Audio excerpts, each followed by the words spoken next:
simplemente una nota breve de la reunión de hombres que tenemos este fin de semana, el jueves, viernes en la tarde y parte del sábado. Este es el equivalente al retiro de hombres que teníamos hasta que sabíamos que el campamento fue destruido por las tormentas. Así que la razón por la que traigo estas son dos razones. Obviamente este es el último día para firmar. Hoy es el último día para firmar. La segunda, este es un poco diferente a las cosas normales que hemos hecho. Vamos a hacer 5 sesiones y todas ellas se construyen entre sí. Así que si decides venir al 4, 5 y 6 vas a perderte un componente clave. Así que les animo a estar desde el jueves, viernes y sábado. Y también todas sus esposas ya lo miraron, así que es una buena razón para estar. Así que pueden inscribirse en el lobby. Y es una reseña como mis años como pastor. Bueno, empecemos con una oración y luego leeremos nuestro versículo esta tarde. Padre, venimos esta mañana ansiosos para mirar las riquezas que se encuentran en tu palabra. Tenemos gran necesidad de santificación, tenemos gran necesidad de ser hechos más como nuestro Salvador Jesucristo y oramos que el tiempo en tu palabra esta mañana nos haga más cercanos a esa meta, a la semejanza de Cristo, a santificar nuestros corazones, para que vivamos vidas dignas del Evangelio. Ayúdanos esta mañana a no solamente ser escuchadores de la palabra, sino hacedores, para la honra y gloria de nuestro Salvador Jesucristo, en quien nombre oramos. Amén. Vayan conmigo a Mateo capítulo 5. Vamos a movernos a nuestra siguiente beatitud esta mañana. Mateo 5, versículo 9. Nuestra serie en las bienaventuranzas está centrada en el gozo, la bienaventuranza que se encuentra en estar en Cristo y todos sus resultados y beneficios, los resultados enumerados en la segunda mitad de cada una de las bienaventuranzas. Y hoy nuestro enfoque está en el gozo para los reconciliados, gozo para los pacificadores. Mateo 5:9, Jesús continúa en las bienaventuranzas: bienaventurados los pacificadores, porque ellos serán llamados hijos de Dios. Bienaventurados los pacificadores, porque ellos serán llamados hijos de Dios. Dios es llamado el Dios de paz en las Escrituras. Es una descripción de Él. Romanos 15:33, Él es el Dios de paz. Segunda de Corintios 13:11, Él es el Dios de amor y paz. Filipenses 4:9, Él es el Dios de paz. En los tres pasajes, Romanos 15, 2 Corintios 13 y Filipenses 4, hay un deseo expresado de que Dios esté con usted. Así que es un deseo, es una oración expresada específicamente para los cristianos, para los que están en Cristo. Porque para los no cristianos, Dios no es un Dios de paz. Dios es un Dios de guerra. Porque el no cristiano fue nacido en guerra contra Él y continúa la rebelión contra Él porque continúa negándose a postrarse delante de Cristo. Así que Dios no es un Dios de paz para el que no ha hecho paz con Dios. Pero Jesús aquí en esta bienaventuranza usa una palabra griega compuesta que no se encuentra en ningún otro lugar del Nuevo Testamento, una palabra amplia e inexplicable. Es simplemente pacificadores. Y creo que lo importante de explicarlo es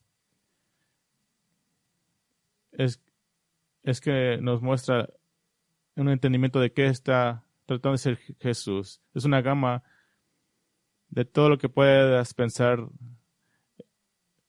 de ser un pacificador y un seguidor de Cristo. Es por eso que mencioné que para los no cristianos, ser un pacificador no es posible para con Dios. Tienes un problema más grande.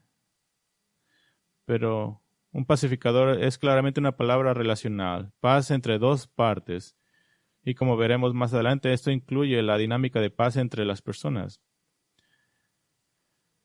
Y hacia esa dinámica. Este tema para mí como predicador es de gran preocupación para mí como pastor de la Iglesia de Cristo.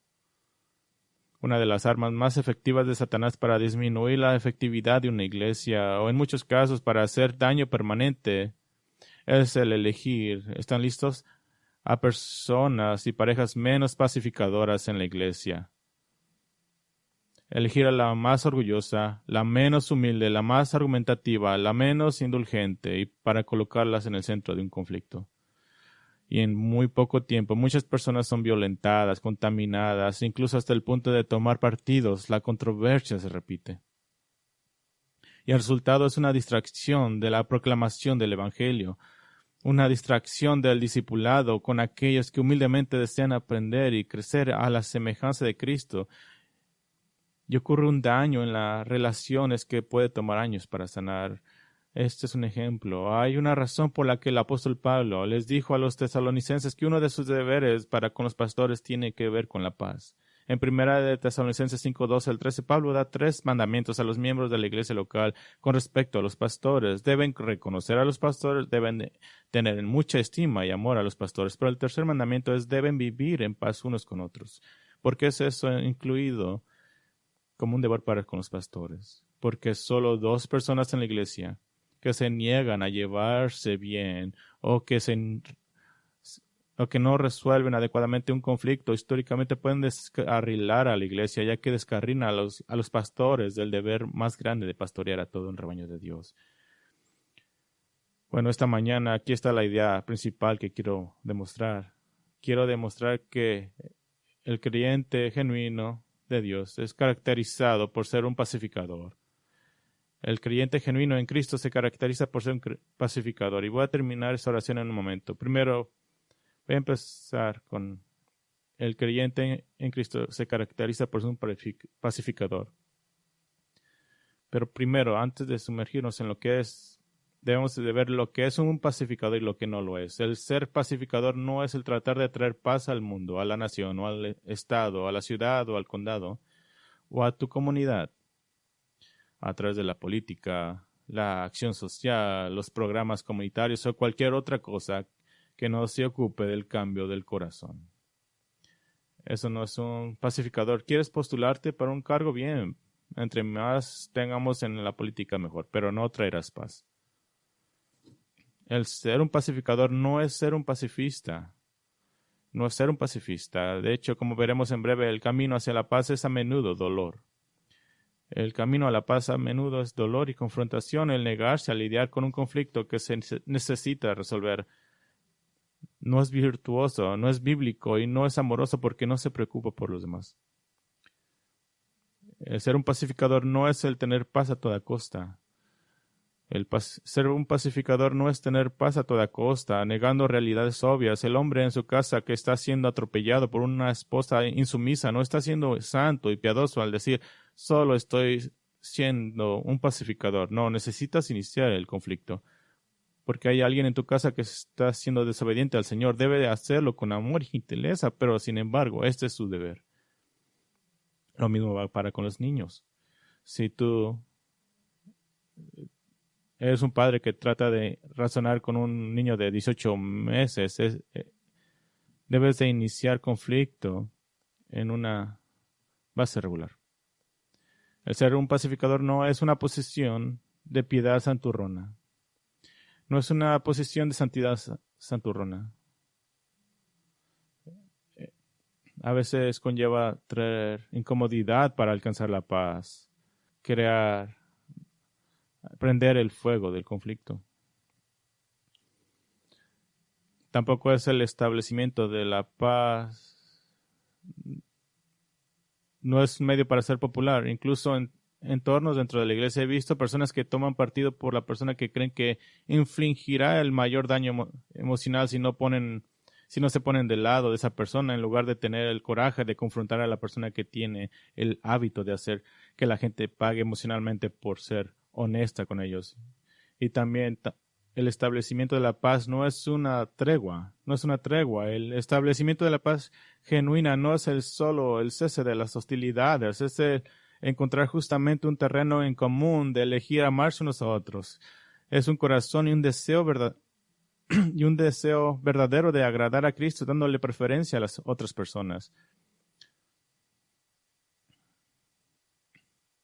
Ahora, déjame terminar mi idea principal que me gustaría demostrar. El creyente genuino en Cristo se caracteriza por ser un pacificador en 4 esferas de influencia. El creyente genuino en Cristo se caracteriza por ser un pacificador en 4 esferas de influencia. La primera esfera de influencia, tú y Dios. Tú y Dios. Ahora, para ser precisos, esto no es realmente una esfera de influencia en la que no tienes palabra. Esta es una relación en la que Dios te ha mostrado su gracia. Pero incluyo esto para mostrarte la base para hacer la paz. Esta es la base, la fundación, donde debes de comenzar. La base para hacer la paz es la reconciliación con Dios en la salvación a través de Cristo. Y simplemente para estar claros, cuando Jesús dijo, bienaventurados los pacificadores porque ellos serán llamados hijos de Dios, no está diciendo, Dios mira amablemente a las personas pacíficas y porque son pacíficas serán llamados hijos de Dios. Eso no es lo correcto. Esta es la característica de un creyente, no el camino para ser un creyente. La paz que tienes con Dios fue iniciada por Él. Fue su trabajo, su obra. Fue una obra monergística solamente de Dios. En otras palabras, otra palabra para esta paz es reconciliación. Y lo miramos en Romanos 5:8. Mas Dios muestra su amor para con nosotros en que siendo aún pecadores, Cristo murió por nosotros. En versículo 10 dice, porque si siendo enemigos fuimos reconciliados con Dios por la muerte de su Hijo, mucho más, estando reconciliados, seremos salvos por su vida. Quiero que entiendan algo. Aún en esta esfera entre tú y Dios, el camino a la paz es pagado por confrontación. ¿Notaste por qué la paz vino a ti? Porque, como creyente, ¿por qué fuiste reconciliado con Dios? Fuiste reconciliado a través de la muerte de su Hijo. Tomó una muerte violenta para traer la paz, la muerte de Cristo, este acto violento por hombres malvados. Pero parte del plan de Dios para pagar por el castigo de tu pecado se necesitó la muerte para traer paz, porque fue la muerte de Cristo la que satisfizo la justicia de Dios. Y cuando se ganó la justicia, ahora y solamente ahora se ganó la paz. Así que en ese sentido, ya que has recibido el don pacificador de Dios y que has respondido en arrepentimiento y se ha hecho paz con Dios humillándote para adorarlo solo a Él, eres ahora un pacificador. Pero, para ser muy claro otra vez, las bienaventuranzas no son tanto un llamado a la salvación, sino un llamado a demostrar la realidad de tu salvación. Un creyente genuino es un hacedor de paz. Pero eso nos lleva a nuestra segunda esfera de influencia y es una progresión lógica. Primero empezamos contigo y Dios, pero también eres un pacificador en la esfera de Dios y otros. Dios y otros. Creo que es muy sano entender la descripción de Pablo.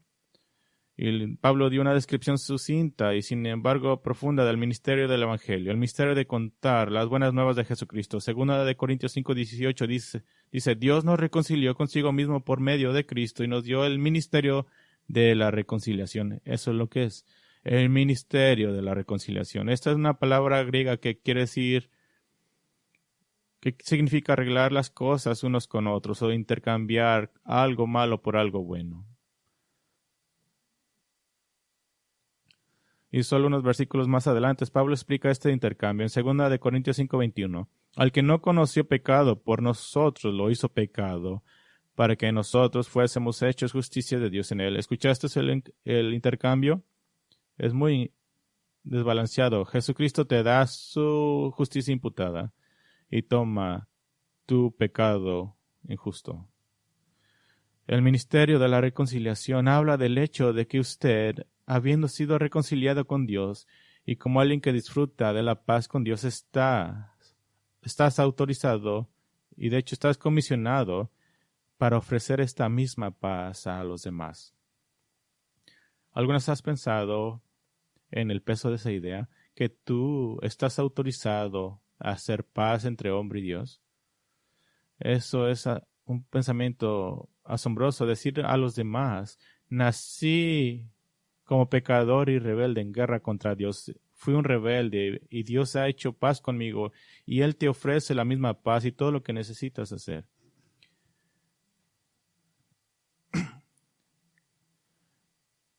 Es ir a las Escrituras porque el Evangelio es el poder de salvación para aquellos que creen. Leímos estos versículos antes en Colosenses 1:19.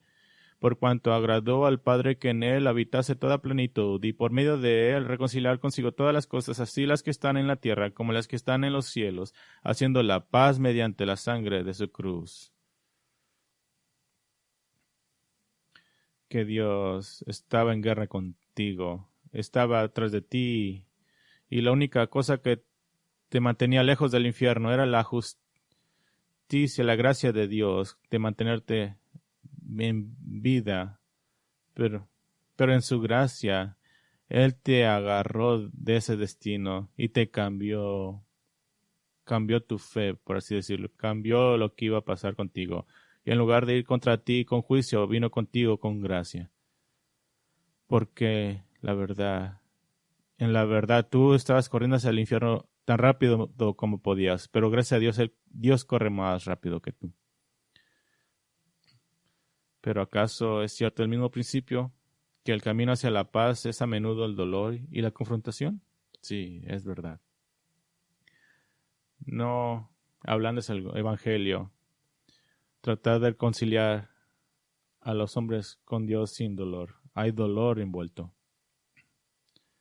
Cuando Pedro terminó su mordaz sermón de condena en el día de Pentecostés a los judíos incrédulos que fueron partícipes de la muerte de Cristo, el Espíritu de Dios se movió en los oyentes y entraron en pánico.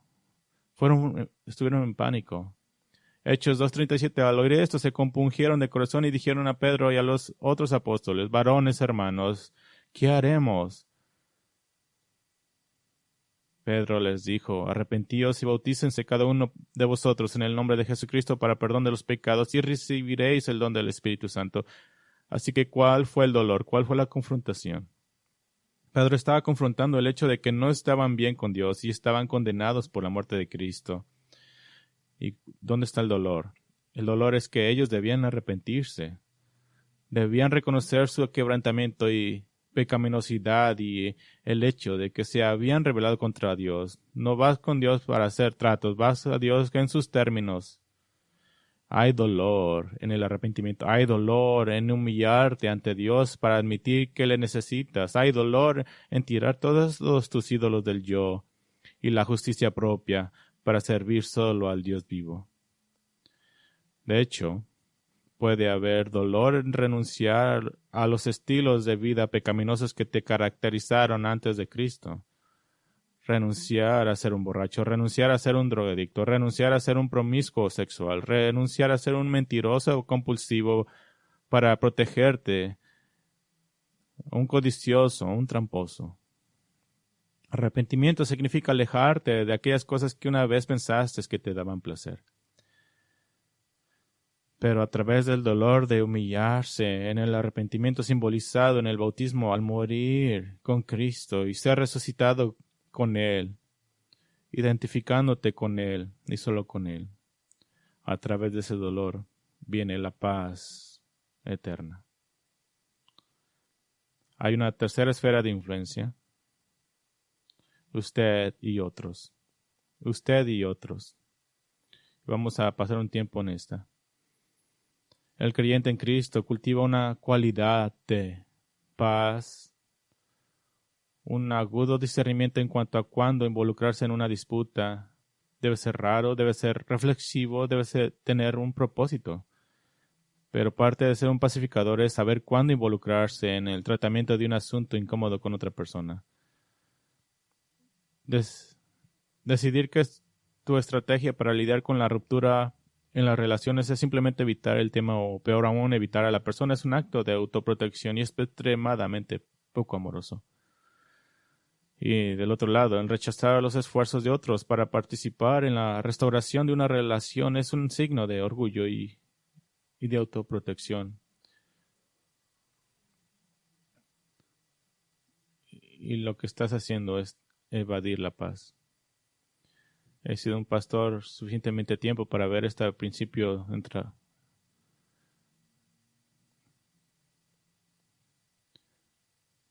que la persona aparentemente más callada puede de hecho tener múltiples conflictos no resueltos con los demás. Esta es una forma de violencia espiritual al mantener a los demás distanciados de ti. Usted tiene la responsabilidad de intentar reparar una relación, ya sea que sienta o no que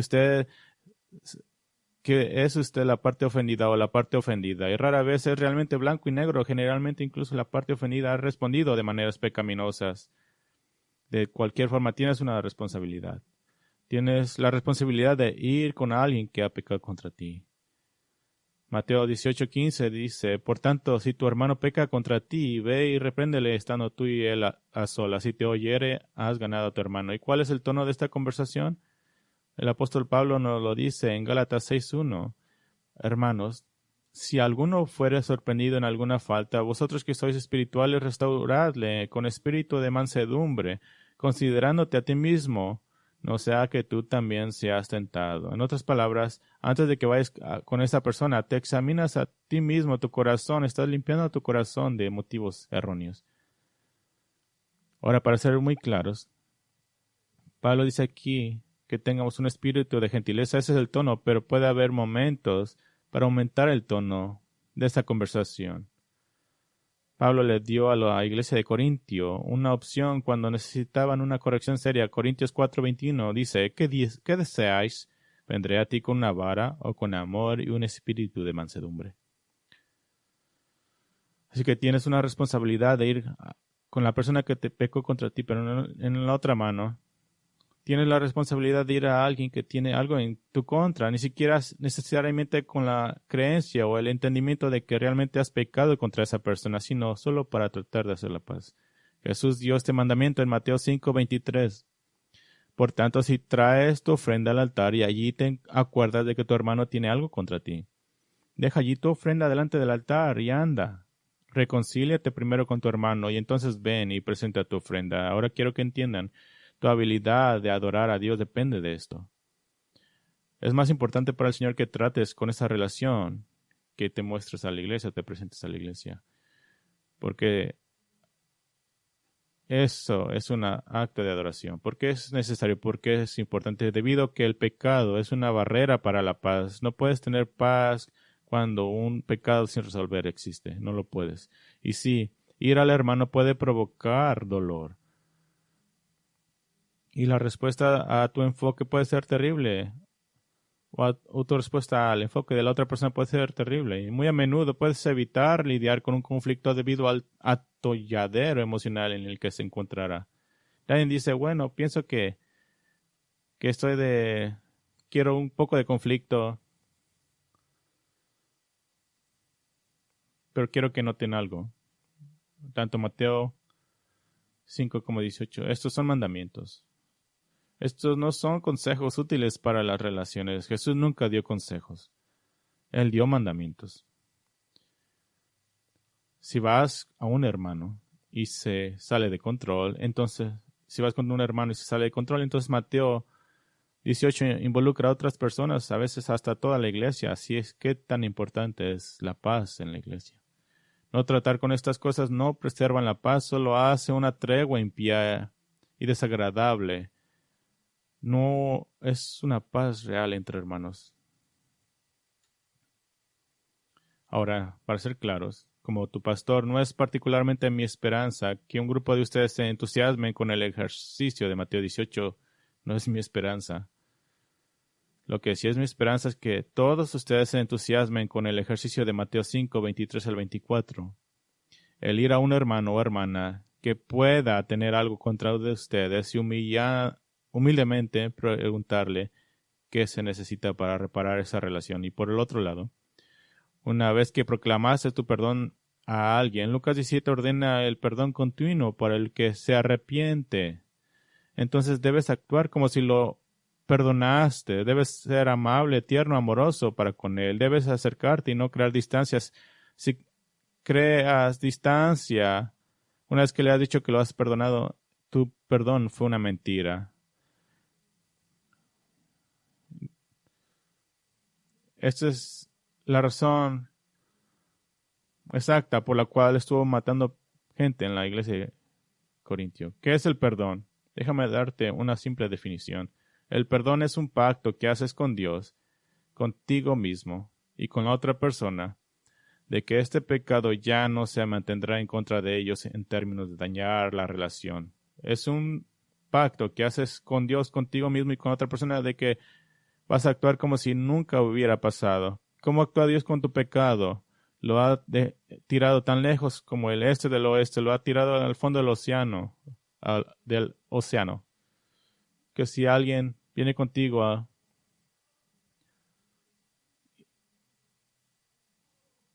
y alguien viene contigo y te dice, lo siento mucho, perdóname por lo que te hice, y ya lo has perdonado, simplemente dices, no sé de qué me hablas, simplemente vamos a comer.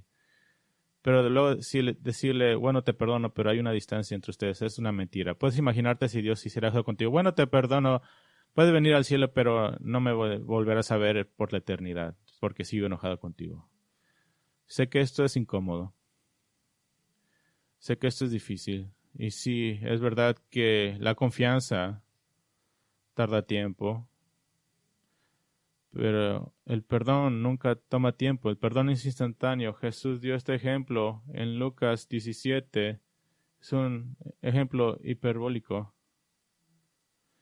Que si alguien viene 7 veces contigo y dice me arrepiente, ¿qué debes de hacer? Lo debes perdonar. Si viene 7 veces, es cada 2 horas y media. Si una persona viene y te pisa emocionalmente y te dice me arrepiento, lo debes de perdonar. Nunca es déjame pensarlo. Sé que esto es difícil. Sé que esto es incómodo. Pero Efesios 4:15 nos da una guía para que hablemos la verdad en amor. Que deseamos lo mejor para la otra persona. Encontramos que nos imaginamos lo que es estar en falta de comunión con otros y nunca lo queremos eso. Encontramos cualquier punto de terreno común o acuerdo que podamos. Le aseguramos al otro un amor genuino. Hemos tratado con nuestro propio corazones primero, y nos acercamos con ira o falta de autocontrol. Por otro lado, si alguien viene a nosotros, nos ponemos un espíritu de humildad y oídos atentos en lugar de tener una relación inmediata de lucha orgullosa. Déjame pintar este escenario para ti. Hay 3 partes. Primero, levanta tu mano, ¿no? ¿Puedes hacerlo? ¿Puedes levantar tu mano? No somos carismáticos por levantar la mano. La segunda paso, bájala, luego ponla en tu boca. 3 pasos si alguien viene contigo. Y si no dices nada, dice Proverbios que parecerás sabio. Déjame pintar este escenario para ti. Grace Bible Church recibe un correo del cielo. El asunto, la evaluación venidera de Cristo.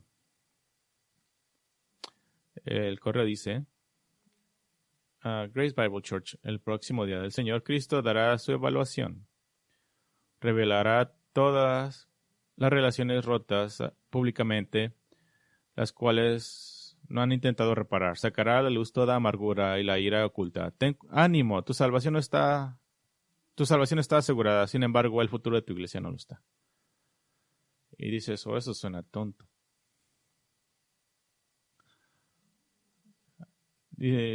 Al ángel de la iglesia de Éfeso se escribe, esto es el que sostiene las 7 estrellas en su mano derecha, el que camina entre los 7 candeleros de oro, dice, conozco tus obras, pero tengo esto contra ti, que has dejado tu primer amor.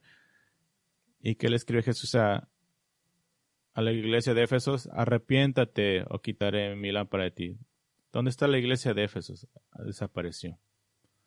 Ahora, algunos han debatido si este primer amor es amor por Cristo, amor por los demás. Es un debate tonto porque uno va de la mano con el otro. En mi tiempo como pastor he observado que muchos creyentes realmente no saben cómo hacer la paz unos con otros.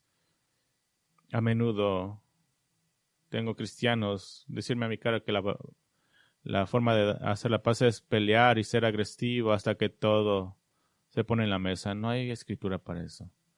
Una pelea y un conflicto son dos cosas diferentes.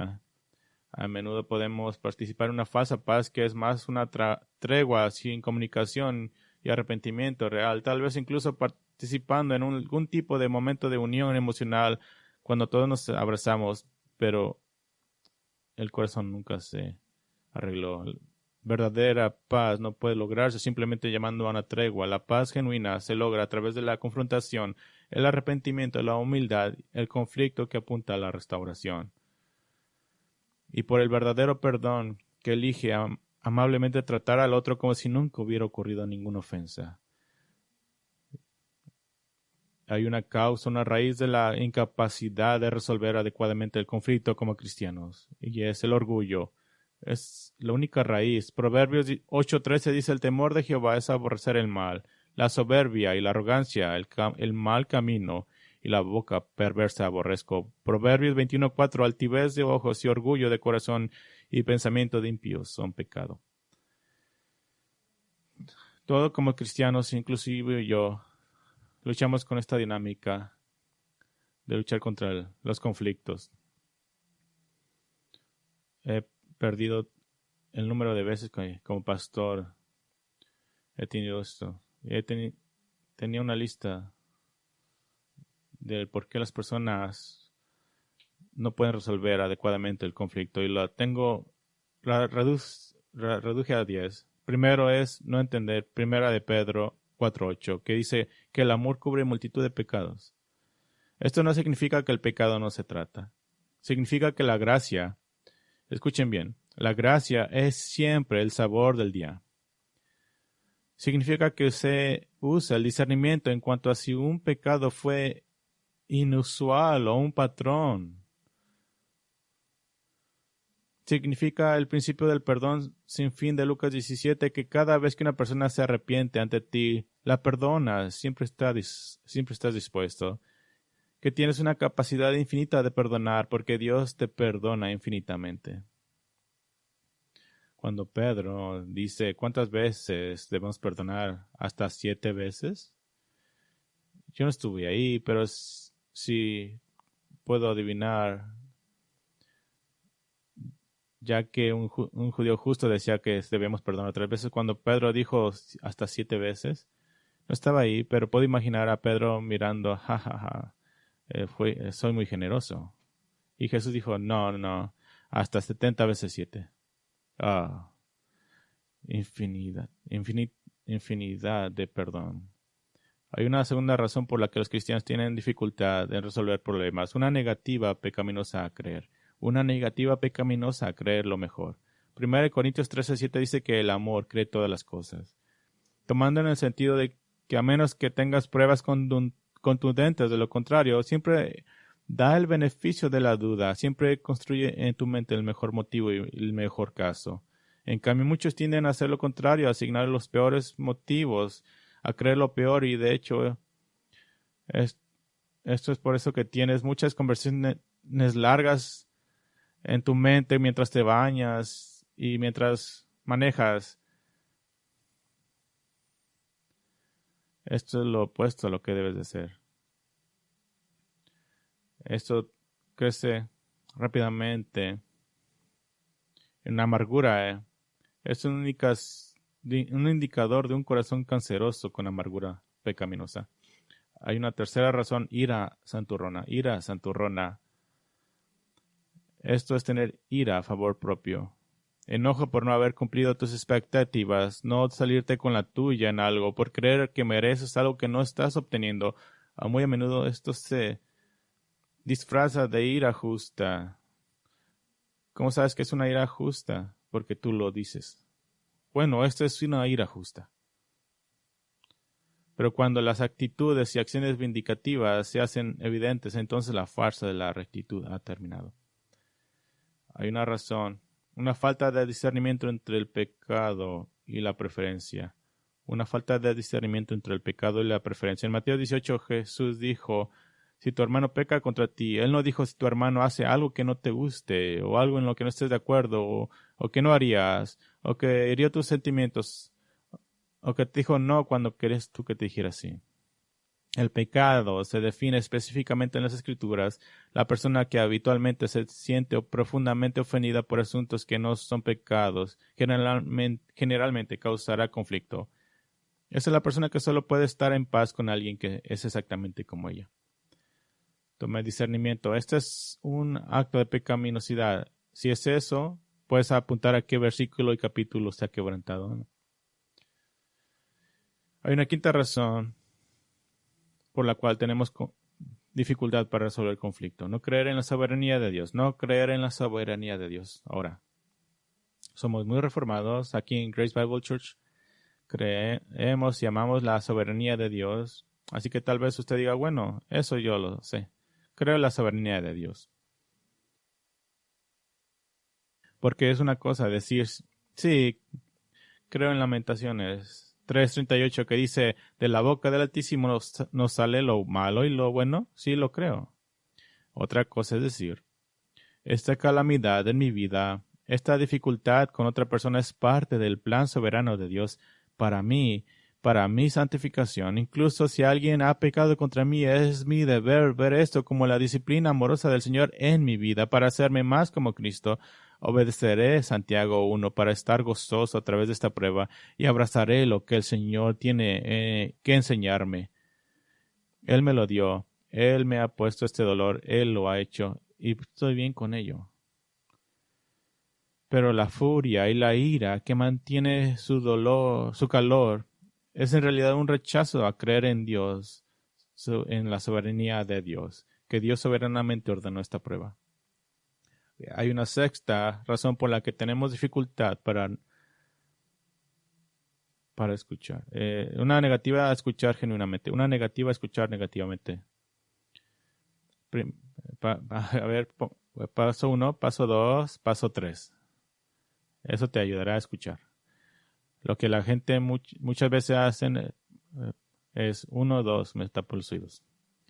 ¿Qué quiere decir escuchar? Escuchar es escuchar hasta que el otro diga que ha sido genuinamente escuchado. Proverbios habla al menos 35 veces sobre el oír y el escuchar.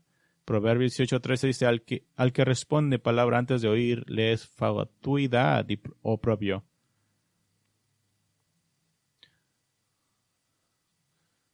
Cuando tú hablas con alguien y miras que no te escucha, simplemente para de hablar. Hay una séptima razón para que tenemos dificultad. Tener una mentalidad de ganar. Tener una mentalidad de ganar. Esto sucede al dañar el proceso ordenado de una restauración al llevar tu caso a otros. Para ganar seguidores o partidarios. Esta es una de las tendencias más comunes en la iglesia. Es una que literalmente ha causado que iglesias enteras se dividan sobre un tema que originalmente era entre dos personas. ¿Qué tal esto en su lugar? Sea agraviado toda tu vida y confía en que Dios te vindicará en la eternidad. Esa es una opción. Es una opción es el ser agraviado hasta la muerte. Tomar esa dificultad y decidir que va a estar bien contigo. No digo que no confrontes el pecado, sino no empezar una pelea cuando no tienes que. Si tu meta es ganar esa relación, todos pierden. Hay una octava. Una negativa a disciplinar tu mente. Una negativa a disciplinar tu mente. Un versículo muy familiar. Filipenses 4:8. Por lo demás, hermanos, todo lo que es verdadero, lo honesto, todo lo justo, todo lo puro, todo lo amable, todo lo que es de buen hombre, si hay virtud alguna, si hay algo digno de alabanza en esto, pensad. En esto pensad. Ahora, ¿cuál es el contexto? Unos pocos versículos antes, Pablo está lidiando con el conflicto en la iglesia de Filipos. Está lidiando con conflicto. Tal vez tú digas, pero lo he intentado, pero no puedo disciplinar mi mente. ¿Has intentado? El autor de Hebreos dice que no lo has hecho. Hebreos 12:4 dice, porque aún no habéis resistido hasta la sangre combatiendo contra el pecado. cuando tu mente se desvía a un camino que es pecaminoso y has realmente hecho todo lo posible, has texteado a tu esposa y decirle a tu esposa, ora por mí, porque estoy pasando por tentación, has abierto tu Biblia y dicho, voy a pararme en mi patio y voy a leer el libro de Levíticos hasta que mi cerebro esté en el lugar correcto. Tal vez tú digas, pero no puedo. Que dice Pablo unos pocos versículos después de decir, considerad estas cosas. Dice, todo lo puedo en Cristo que me fortalece. No es que no pueda, es que no quiero. Hay una novena razón por la que tenemos dificultad de hacer paz. Orgullo que no puede oír la corrección. Orgullo que no puede oír la corrección. Ahora, quiero ser claro con esto. No todas las correcciones son legítimas y entendemos eso.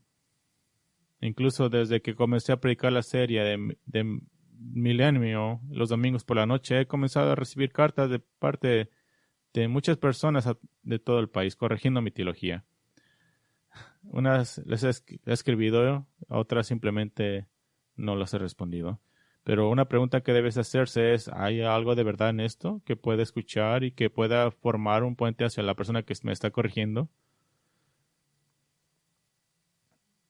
Cuando una carta dice tu teología toda está mal, simplemente la tiro a la basura. Sé mi teología y sé lo que he escrito, pero si al final de esa carta dice la forma en que estás presentando tu teología no es amorosa, tal vez le escriba y le diga gracias por decírmelo.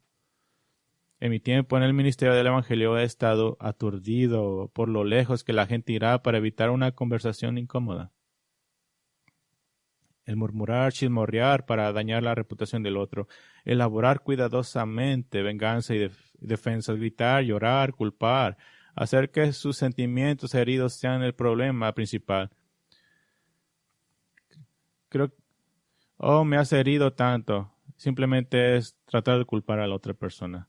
Dar una lista de todas las cosas buenas que han hecho, que realmente está diciendo no merezco esta corrección legítima, evitar el contacto visual, evitar a una persona por completo, crear distancia a propósito en las relaciones para evitar conversaciones reales. Una y otra vez la lista es realmente interminable. Tuve consejería con un hombre que lamentó que en todo su matrimonio su esposa nunca se había arrepentido ante él, ni una sola vez, nunca había tenido un momento de quebrantamiento y siempre tenía mil razones por las que él estaba equivocado y ella tenía razón. Y recuerdo haberle preguntado qué pensaba de eso y me acuerdo que dijo, probablemente estoy casado con una falsa creyente. Esto es un orgullo de autoprotección a toda costa. Y si es un patrón consistente puede poner en duda la legitimidad de tu salvación. Un burlador en la escritura es consistentemente una descripción de un incrédulo. Hay una décima razón por la cual tenemos dificultad en la iglesia. La creencia de que la disciplina de Dios es para los demás. La creencia de que la disciplina de Dios es para los demás. Bueno, cuando alguien se enferma es, wow, Dios te está disciplinando, decimos. ¿Qué dice Hebreos? Que Dios disciplina que esquema. O tal vez otra variación es que la disciplina de Dios no debería venir a través de esta persona difícil o por tener que humillarme ante esa persona. Pero ¿qué dice Hebreos 12:11? Que la disciplina del Señor, que dice que la disciplina del Señor trae fruto a paciente de justicia. Estaba leyendo esta mañana un libro llamado Humildad. Y el autor dice, y estoy parafraseando, si te humillas tan bajo como puedas, no vas a tener confrontación porque no puedes ir más bajo. Sé que esto requiere discernimiento. No estamos buscando agitar la olla para crear mucho conflicto innecesario.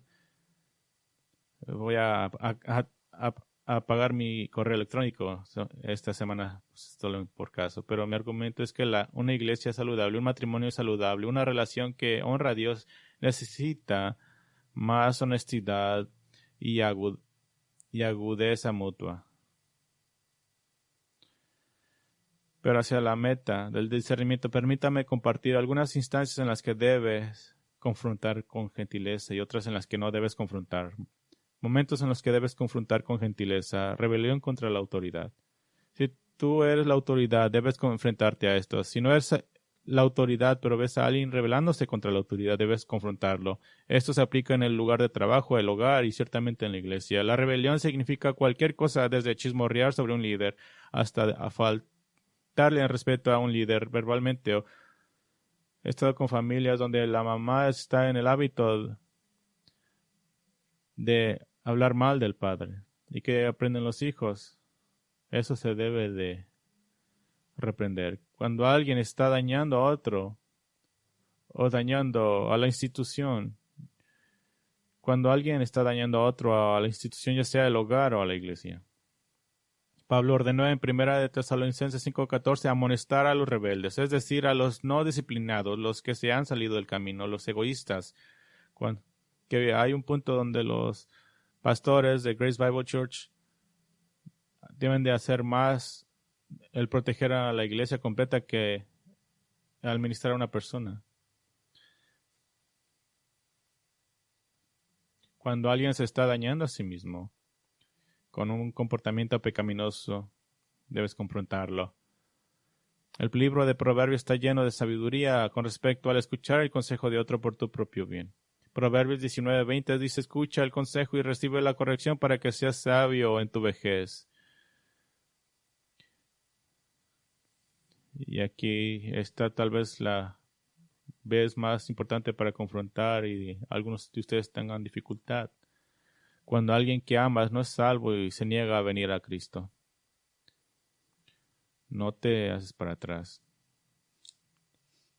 Lo confrontas. Escuche las palabras de Jesús. En Mateo 10:34, no penséis que he venido a traer paz a la tierra. No vine a traer paz sin una espada. En otras palabras, Jesús no vino a traer paz a ningún precio. La paz es el resultado de la lucha y el conflicto. Y tal vez digas, pero el reino venidero es llamado el príncipe de paz. ¿Sabes cómo hizo la paz? Con una espada. La paz es el resultado de cambiar la injusticia por la justicia. El evangelio a menudo trae dolor antes de traer paz. Las buenas noticias no es que Dios te ama y tiene un plan maravilloso para tu vida. Las buenas noticias es que Dios te odia y odia tu pecado y te va a mandar al infierno. Pero si recibes a Cristo, Él te amará y pondrá su afecto, su amor sobre ti y vas a estar en su reino por siempre. Este es el evangelio. Y dices, bueno, eso suena duro. Bueno, esa es la escritura. ¿Cuál es la espada de la que Jesús habla? Bueno, Jesús bien puede estar hablando de lo que Pablo llama la espada del Espíritu, la palabra de Dios, que el Evangelio debe herir. Y era todos los que escuchan el Evangelio. El injusto lo responde con indignación, ¿cómo te atreves a decir eso de mí? Y el cristiano dice, ábreme, revela todo el pecado de mí, ayúdame a llegar a la cruz limpio.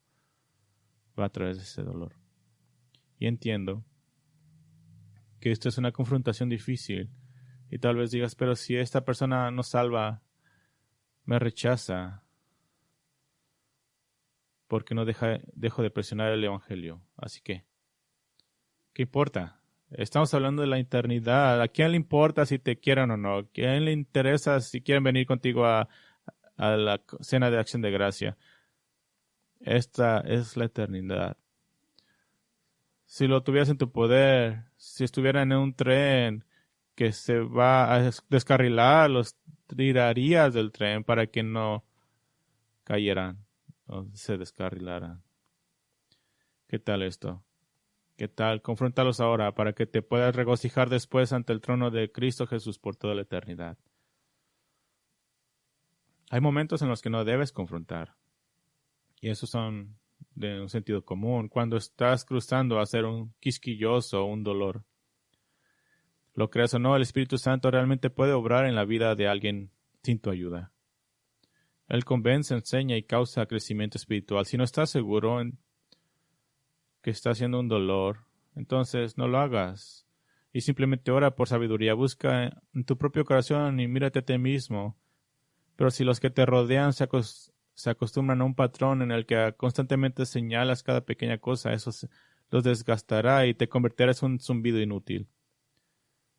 Otro tiempo es cuando no tienes información adecuada. Cuando no tienes información adecuada, recuerda, el amor cree todas las cosas y hasta que tengas razones herméticas para ver el pecado real, no preferencias que no te guste, entonces cree lo mejor y no asumas lo peor.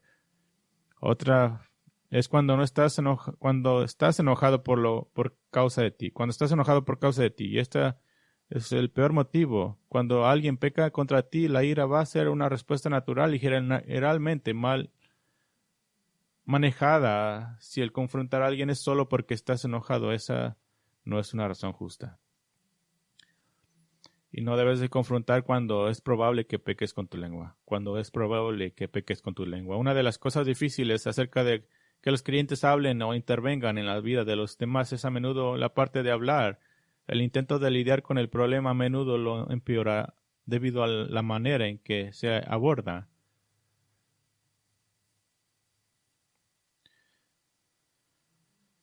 Pero llevemos esto a un ambiente diferente, a una esfera de influencia más. ¿Qué si dos creyentes continúan en desacuerdo?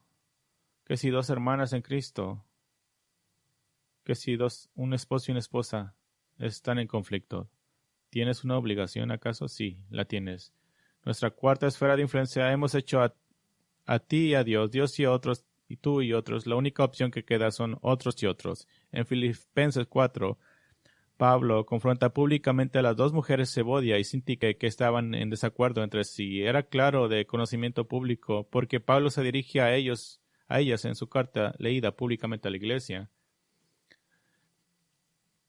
Creo que si siguiéramos esa práctica tendríamos menos conflicto. Si lo leyéramos todos los conflictos que tenemos en la iglesia, creo que se acabaría más rápido. Pablo comisionó a un hombre en la iglesia para mediar entre ellas. Él simplemente les dice en versículo 3 que ayudes. ¿Y cuál es su razón? Escuchen la razón de Pablo. Es para restaurar a las mujeres a la efectividad del evangelio de la cual una vez disfrutaron.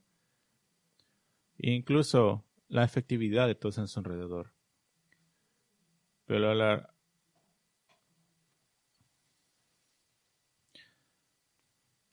quiero usar un texto familiar que nos pueda ayudar. Y terminaremos esto. Vayan conmigo a Romanos 12. Vayan conmigo a Romanos 12. Qué importante es ser un pacificador. Qué importante es ser un pacificador.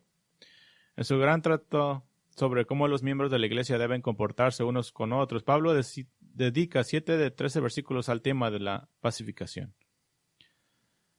Y ese tratado, por supuesto, se encuentra en Romanos 12, 9 al 21. Romanos 12, 9 al 21. Y me gustaría usar los versículos de pacificación como una forma de proporcionar una evaluación. Ciertamente para usarla para con usted, pero también para usarla con otros, los cuales pueden estar tratando de ayudarles en sus conflictos. Un hermano que viene con ustedes y quiere decir, necesito compartir contigo algo, y te dan un montón de chismes. Y si tú tomas ese chisme sin llevarlos a la justicia, eres participante de su pecado. Un versículo bueno para recordar es Proverbio 17, que un conflicto suena bien hasta que la otra persona muestra su caso. Tú no puedes dejarlo de escuchar, le tienes que decir, este es un conflicto entre tú y tu familia. No puedo escuchar, ¿cómo puedo ser justo? ¿Cómo puedo ayudarte?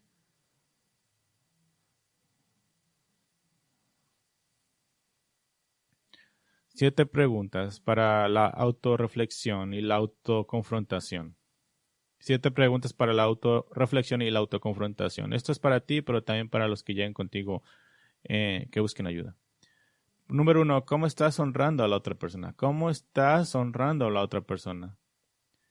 Y tal vez a la inversa, ¿cómo has deshonrado a la otra persona? Tal vez al venir conmigo. Romanos 12:10. Amados los unos a los otros con amor fraternal en cuanto a honra, prefiriendo los unos a los otros. Dando preferencia los unos a los otros. ¿Cuál es el contexto? Versículo 9. Que al amor sea sin hipocresía. ¿Qué es un amor sin hipocresía? Bueno, tal vez es un amor hipócrita, es decir, oh hermanos, qué gusto en verlo. No fue un himno maravilloso. Y luego decir, oh, ¿puedes creerlo el hermano? Eso es un amor hipócrita.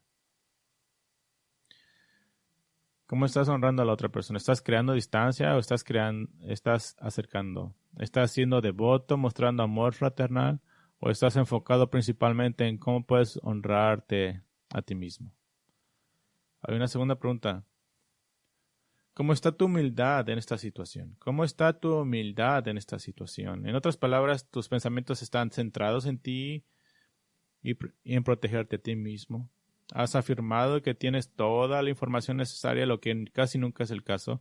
Estás cuidadosamente en oración como alguien que sabe que necesitas desesperadamente la sabiduría de Dios y no tu lógica o raciocinio defectuoso. Romanos 12:16. Dice que unánimes entre vosotros, no altivos, sino asociados con los humildes. No seáis sabios en vuestra propia opinión. Estoy maravillado. ¿En cuántos cristianos enojados creen que tienen toda la información de cierta situación? Hay una tercera pregunta de evaluación. ¿Te has involucrado en algún tipo de comportamiento vengativo? ¿Te has involucrado en algún tipo de comportamiento vengativo? Pablo dice 2 veces en este pasaje que no lo hagas. Esto incluye todo, desde el comportamiento silencioso hasta el crear distancia. Hasta dejar un ministerio porque así dañarás a alguien. Tal vez esta pregunta. Sabes que el mundo te está observando e incluso que muchos incrédulos piensan que el comportamiento negativo está mal. Romanos 12:17. No paguéis a nadie mal por mal, procurad lo bueno delante de todos los hombres. Hay una cuarta pregunta. Has hecho todos los esfuerzos posibles. Has hecho todos los esfuerzos posibles. Romanos 12:18. Si es posible, en cuanto dependa de vosotros, estad en paz con todos los hombres. Porque si puedes pensar en una sola cosa que no has cumplido, entonces no has obedecido este mandamiento al máximo.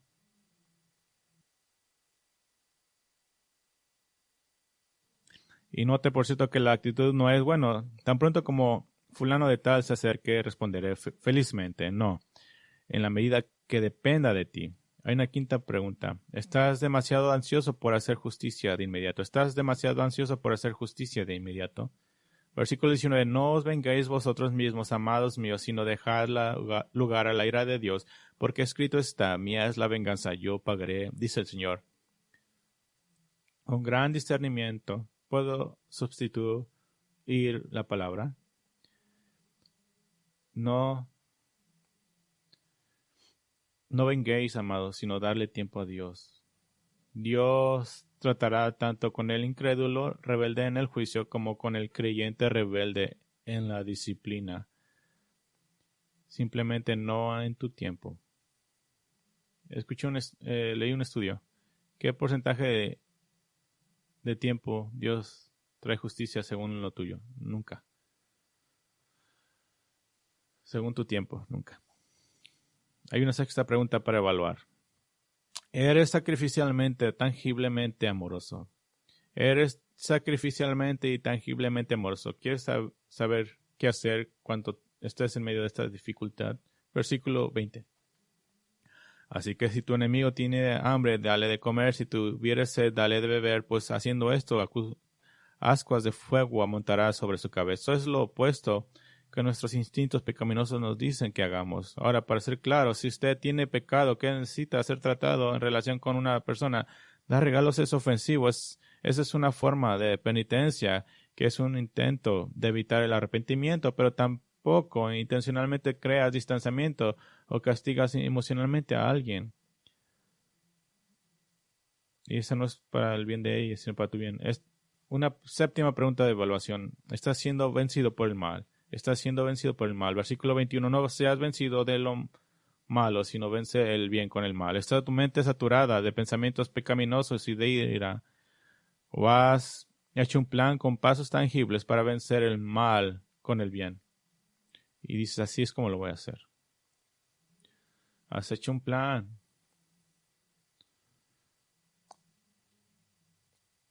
Esta es una manera en que usted puede ayudar a alguien que está en una situación, en una relación difícil. Puede ser de ayuda. Pues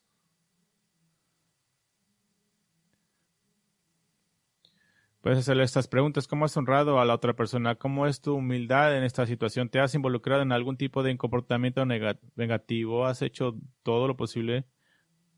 ¿Estás demasiado ansioso por hacer justicia propia? ¿Eres sacrificialmente, tangiblemente amoroso? ¿Estás siendo vencido por el mal?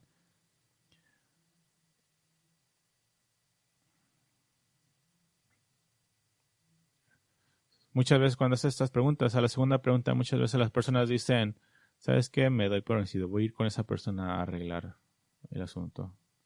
Ahora, ¿cuál es la bendición del pacificador? ¿Cuál es el gozo? Jesús dijo que los pacificadores serán llamados hijos de Dios.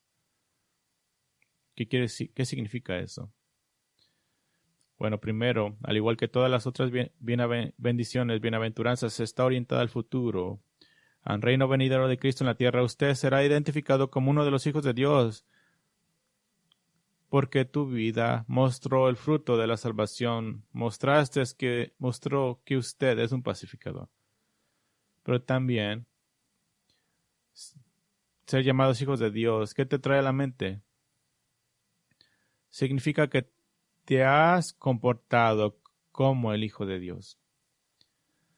Te has comportado como Cristo. Jesucristo fue el pacificador supremo. Por su muerte en la cruz, Él hizo la paz entre Dios y todos los que confiarían en la oferta de la salvación de Cristo del pecado. A la luz del Evangelio, Jesús mismo es el pacificador supremo y lo hizo en todos los ámbitos, haciendo la paz entre Dios y el hombre, entre los hombres y otros hombres.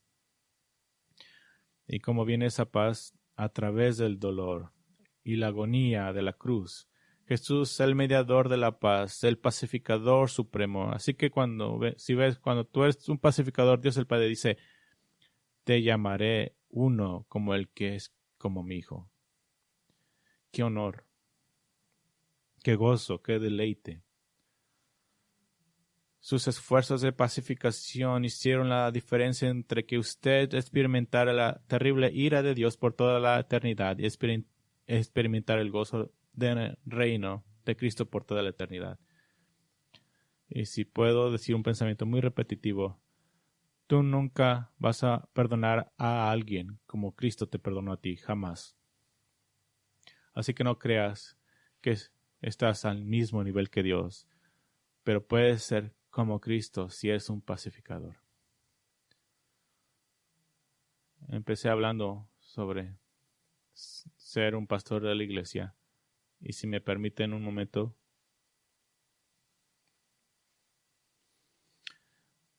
oro por la salvación de los perdidos, incluso por algunos de ustedes aquí.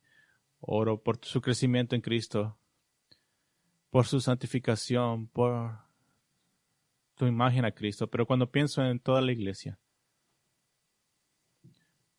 cuando pienso en las bienaventuranzas, hay una que puede tumbar a una iglesia. Y esta es una iglesia que tiene suficientes personas que se rehúsan a ser pacificadores. Estoy muy consciente de Apocalipsis 2 y 3. Son inspiradoras y terribles cuando Jesucristo evalúa a una iglesia local. Y no sé acerca de ustedes, no sé, y estoy seguro cómo funciona o si has estado en 5 iglesias en tu vida y cuando estés en el cielo vas a estar yendo en 5 lugares. Pero Cristo está evaluando nuestro cuerpo de Cristo que se junta aquí en White Lane y quiero estar delante de Él y tener a Cristo diciendo, ¿sabes? Tu edificio está un poco feo por fuera y su parqueadero tenía un poco de baches y hoyos. Pero ustedes fueron unos pacificadores. Fueron unos pacificadores. Oro para todos nosotros, oro por mí, por los ancianos, por nuestros diáconos, por nuestros líderes y por todos ustedes.